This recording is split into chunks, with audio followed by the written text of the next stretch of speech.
3 মাস ধরে ওনারা চেষ্টা করে গেছেন দেবকে কীভাবে হারানো যায়। কখনো আমাকে খুনি বানিয়েছেন, কখনো আতঙ্কবাদী, সন্ত্রাসবাদী, কখনো বলা হয়েছে আমি চাকরি চুরির টাকা নিয়েছি।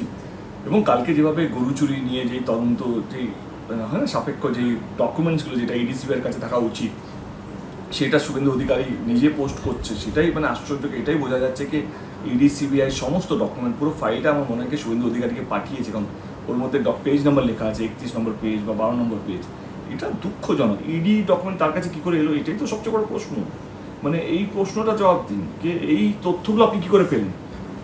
আপনি তো যে কোনো লোক নয়, আপনি তো লিডার অফ অপোজিশন, যেটা Bangla one of the biggest face of BJP.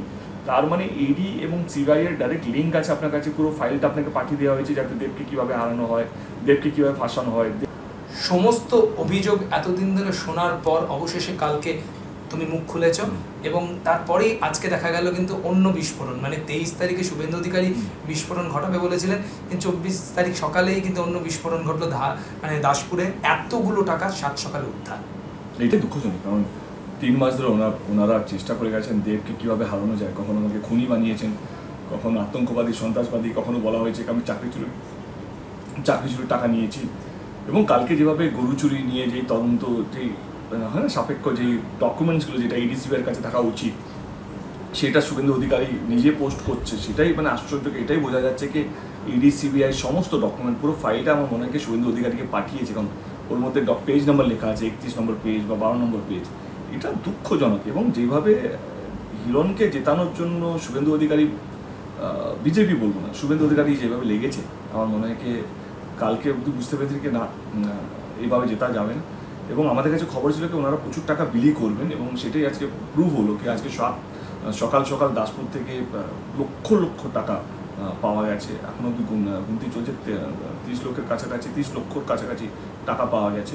এবং এটাই বলবো কি এইভাবে জেতা যায় কি, আমিও দেখতে চাই, জানতে চাই কি মানুষ কি এইটুকু বলে আপনার বিজেপিকে ভোট দেওয়াতে বিজেপিকে ভোট দিন, তাতে কোনো অসুবিধা নেই। কিন্তু টাকা নিয়ে, মদের জন্য, টাকার জন্য, অল্প টাকার জন্য দেশটাকে এভাবে বিক্রি করে দেবেন না। এবং হিরণবাবুকেও বলবো কি উনি এত কথা বলছেন কি আমি নাকি গরু চুরির টাকা নিয়েছি। তাহলে এগুলো কিসের টাকা? গরু চুরির টাকা তো তোমার কাছে দেখতে পাচ্ছি, টাকা তো তোমাদের কাছে, চাকরি চুরির টাকা আমার কাছে। তাহলে এই টাকাগুলো কিসের টাকা?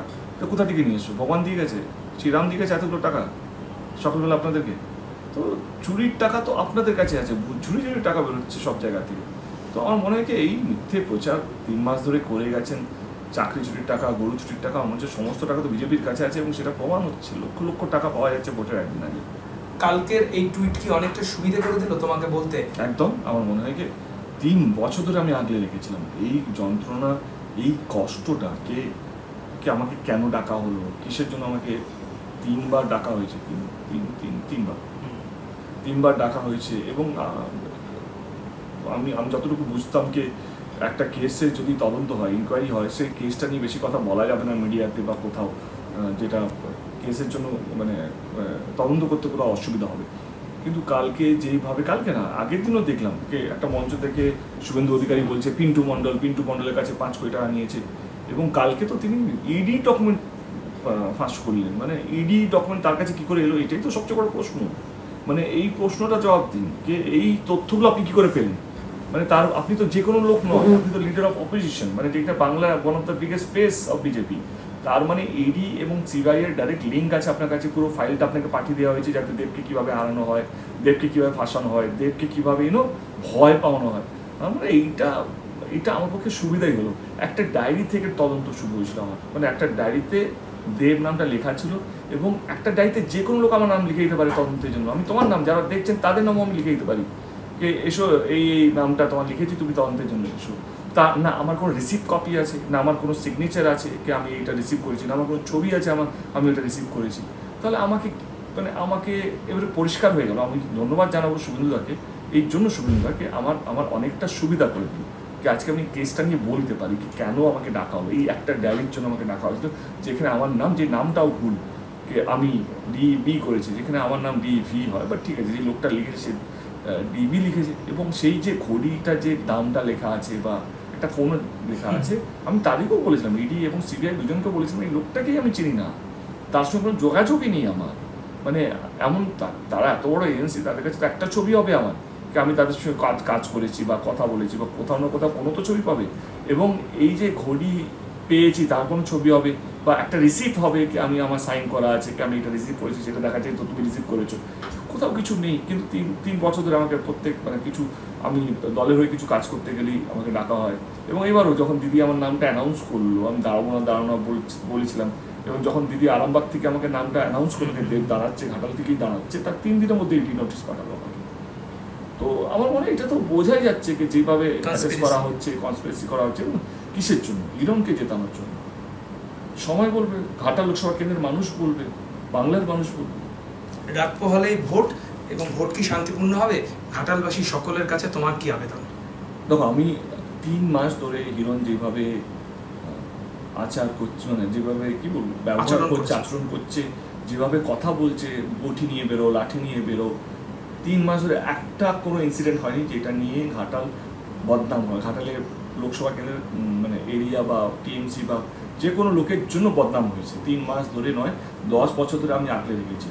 যে কেশপুর নিয়ে এত কথা বলছে, সেই কেশপুরে একটা ইনসিডেন্ট হয়নি। ওই যেখানে গেছে আমাদের লোকেরা ডিস্টার্ব করেনি, কিচ্ছু হয়নি। কালকে শান্তিপূর্ণভাবে ভোটটা হবে যদি হিরণ কিছু অন্যরকম না করে। আমার মনে হয় হিরণ নিজের গাড়ি ভেঙে দিতে পারে, বলবে যা টিএমসি করেছে। হিরণ কালকে আমার ভয় শুধু হিরণকে নিয়ে, ও নিজে ইচ্ছে করে ঝামেলা যদি না করে, কালকে পুরো ঘাটাল লোকসভা কেন্দ্রে শান্তিপূর্ণভাবে ভোট হবে। টুকটাক ইনসিডেন্ট হচ্ছে, যেমন সবঙ্গে কালকে ময়না থেকে পূর্ব মেদিনীপুর থেকে নদী ক্রস করে লোক এসে বোমা মেরে গেছে, বম টম ফেলেছে বা মানুষকে মেরে গেছে। কালকে রাত্রে ঘাটালে একটা জায়গায় ইনসিডেন্ট হয়েছে, বিজেপি লোকেরা এসে আমাদের ভোটারদেরকে বলে যে কালকে ভোট দিতে যাওয়া হবে না। সেগুলো আমরা করছি, কিন্তু সেগুলো সব ছোটো ছোটো ইনসিডেন্ট। কিন্তু বড় ইনসিডেন্ট আমার মনে হয় কালকে যদি হিরণ না কিছু করে, সেটা আমার মনে হয় শান্তিপূর্ণভাবে ভোট হবে এবং প্রত্যেকটা মানুষ তার ভোটটা দিতে পারবে। এটাই দুঃখজনক, কারণ 3 মাস ধরে ওনারা চেষ্টা করে গেছেন দেবকে কীভাবে হারানো যায়। কখনো আমাকে খুনি বানিয়েছেন, কখনো আতঙ্কবাদী, সন্ত্রাসবাদী, কখনো বলা হয়েছে আমি চাকরি চুরির টাকা নিয়েছি।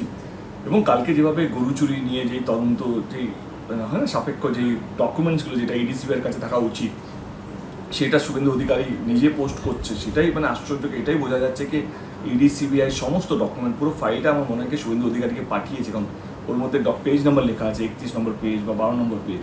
এটা দুঃখজনক। এবং যেভাবে হিরণকে জেতানোর জন্য শুভেন্দু অধিকারী, বিজেপি বলবো না, শুভেন্দু অধিকারী যেভাবে লেগেছে, আমার মনে হয় কালকে অবধি বুঝতে পেরেছি কি না, এইভাবে জেতা যাবে না।